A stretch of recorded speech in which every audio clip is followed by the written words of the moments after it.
After transmigrating, he only wants to protect her. In his eyes, the villainous second lead, the girl personally turned the weak flower into a strong, independent powerhouse. But unexpectedly, the lead abandoned the original hero. Now she only has eyes for her. Even the ultimate villain who'd destroy the world stopped his destructive plans and began pursuing her frantically. The Saintess awakens in prison. It's a dark novel he read before.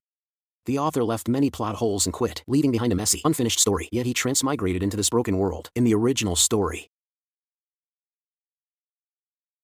Prince Friend seemed like a kind ruler, but he was actually ruthless and obsessed to seize divine power. He didn't hesitate to imprison the lead. He's the story's true ultimate villain. Prince Fried Alvin was the main hero. After he won the throne, Damien couldn't accept the defeat and launched a fierce rebellion. And Levi Heroine was a side character who logged out then. She's the only daughter of a Heroine family, inheriting the unique Holy Master power, but she was sickly since childhood, having no influence within the family. Levi was an obsessed side character who exited early.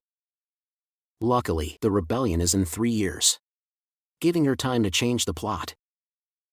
Just then, there was a knock at the door. It was her uncle, Aaron. Her mother had passed away early, and her father was always traveling, so Levi relied heavily on this uncle. But she knew clearly, he's the one who destroys the family later. Her first step to change fate starts with him. Levi remained calm and submissive, secretly gathering evidence of his embezzlement. Once the evidence was solid, she personally went to arrest Aaron. Seeing his schemes exposed, Aaron dropped his friendly act, but Levi had already practiced divine power. In an instant, she successfully subdued him. The first Earl was a white lion beast who helped the Emperor eliminate monsters. The Holy Master power was passed down and finally inherited by Levi. Before this immense power, all family members must obey.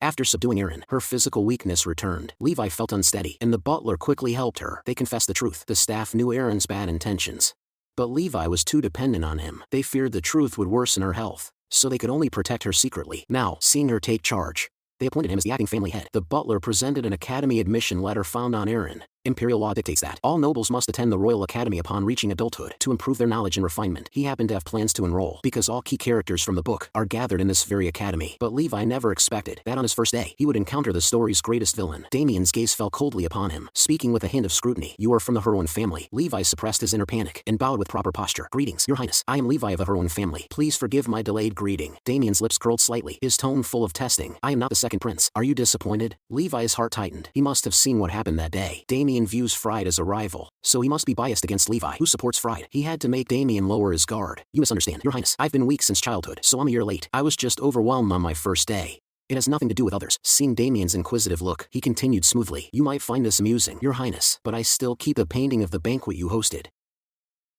I look at it so often I didn't recognize your current self." In the book, after the rebellion, he immediately searched for that painting because it held his last memory of his mother. It was likely the softest part of his heart. As expected, Damien's expression softened slightly. "You certainly have a way with words. Childhood trifles. Most people would have forgotten. However, even if you were disappointed I wasn't Fried, I wouldn't blame you." Levi immediately denied it. "Your Highness, it was just crowded and hot that day. I felt unwell and lost my composure." "It wasn't what you thought. No need to explain. To be so shy you fainted from excitement shows how much you like him." Damien spoke with a chuckle as he walked toward the school building. "I'll remember you, freshman." At the entrance ceremony, the priest prayed for the new students. Damien clasped his hands and prayed with lowered eyes. He looked as holy as an angel. Levi marveled at how well he could fake it, just like in the book. As soon as the ceremony ended, the high priest approached him. "Thank you for attending in Prince Fried's stead."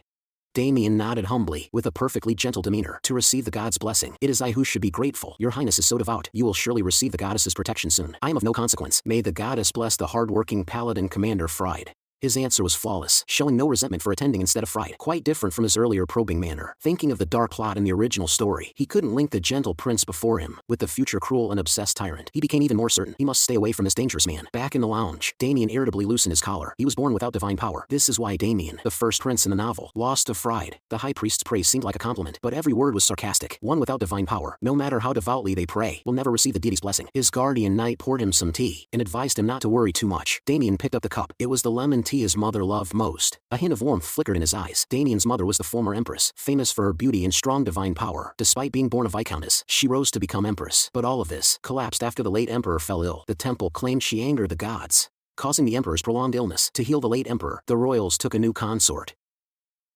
The former empress logged out in sorrow. Her allies deserted her, leaving only one knight. Damien swore in his heart he won't log out until he gets revenge. To survive and take the throne, he must be absolutely perfect, leaving no leverage for the temple. He saw the temple harm innocents in God's name. They manipulated the government. These people must not control the empire. The knight bowed and took his leave. After the banquet ends, I will return for your highness. Mentioning the banquet reminded Damien of the lady from House Helen. He thought she was frail and weak and would be in low spirits. But seeing her today, besides that familiar blonde hair, her entire aura was completely different. Damien suddenly recalled the way she smiled and called his name. A sudden, mysterious heat surged within him. It's starting again. Since puberty, he was troubled by intense desires. In the past, he suppressed these urges through training. Even as a sword master, this still happens occasionally. In the Ilbane royal family, some logged out due to this addiction. He has remained celibate for years, restraining all stray thoughts. He forced down the inner turmoil. His reason kept reassuring him. It's just because he recalled his mother. It hit her weak spot, making it truly unforgettable. Just forget about her. She only cares for Fried. They shouldn't have met. The post-enrollment party is a top-tier social event. Levi searches the crowd, looking for Ayla Reina. To stop Damien's rebellion and rewrite everyone's fate, she must protect the lead. This is the perfect time, but Ayla is still missing. Harsh whispers fill the air, reaching Levi's ears. Is she really a noble, living in such a poor dorm? She can't access her inheritance, barely scraping by. Too ashamed to attend tonight, Levi feels pure disgust. Because of people like you. She stays away. As he continues his search, the gossip turns to him. Oh, right, that her heir is here too. Heir to the Empire's sword, yet so weak and useless, always clinging to the prince. I'd be too ashamed to live. Too ashamed to live? Levi appears before them. I carry the divine blessing. As the rightful heir, I won't shame my family. The man finally stands up. The one who mocked him. Ivan, heir of the Calders. They once served the Herons. But as the Herons declined, they grew arrogant. Only showing fake respect. Facing his greeting, Levi shows no mercy. He unleashes divine power. Wine glasses float up, drenching the man completely.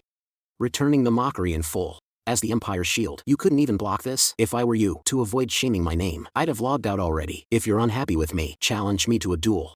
Betting our family honors. Ivan turns pale. Though Levi is physically weak, Hurin's divine heritage is not to be trifled with. He dares not accept. He leaves in total disgrace. After this encounter, Levi leaves the party, heading to Ayla's dorm. The ruins and desolation are worse than he thought. In the original story, Ayla's fate was tragic. Parents logged out early, leaving a large fortune, held in a bank trust, locked until she's an adult. Her uncle stole her wealth and took her freedom. He even tried to end her. When Ayla was near logout, Fried stepped in to save her. Gradually, she was moved by his kindness. They were meant to be. They were the story's perfect couple. But Damien's rebellion eventually broke out, so Levi decided on a second plan to save Ayla in advance, training her to be the strongest Saintess. Just then, a hidden gaze locked onto her. Levi became instantly alert, immediately mobilizing her divine power. But the opponent dodged the attack. In the night shadows, a black bat flashed past. She regathered her divine power. A dagger appeared in her palm. Then she twisted her waist and threw it out fiercely, accurately hitting the target. Hard practice finally paid off. She became more skilled with power. Another faint rustling reached her ears. Who's there? Levi questioned sharply, looking at a nearby tree. A thin figure slowly walked out. The girl's voice held some fear. Sorry, I didn't mean to peek. The gentle moonlight fell, illuminating the girl's pale face. The visitor was the heroine she sought. Ayla. Levi was stunned by her beauty, frozen in place. No need to apologize. I was just passing by. Nice to meet you. Hello, I'm the freshman, Levi Heron. The previously timid Ayla suddenly raised her voice excitedly. You're the Heron lady who inherited the family power. I heard your clan can summon various swords. Ayla showed pure admiration. It's an honor to meet you. The heroine's sudden passion caught Levi off guard, responding softly after a while. Thank you. She pretended not to know Ayla. Excuse me, miss, what is your name? Ayla took half a step back. Inferiority flickered in her eyes. Then she frankly gave her name. Without hiding her family's situation, their similar plight made Levi feel some pity. Actually, I'm the same. She mentioned her uncle, Aaron, about how she sued him and sent him to prison. I know the taste of betrayal. It's very tough, but don't be too depressed. There's always a way out. Ayla lowered her head silently before speaking slowly. Can I become powerful like you? Levi's lips curled up slightly. She never thought that she'd be called powerful. She looked into Ayla's eyes. Her tone was firm. Of course you can. Let's do it together tomorrow.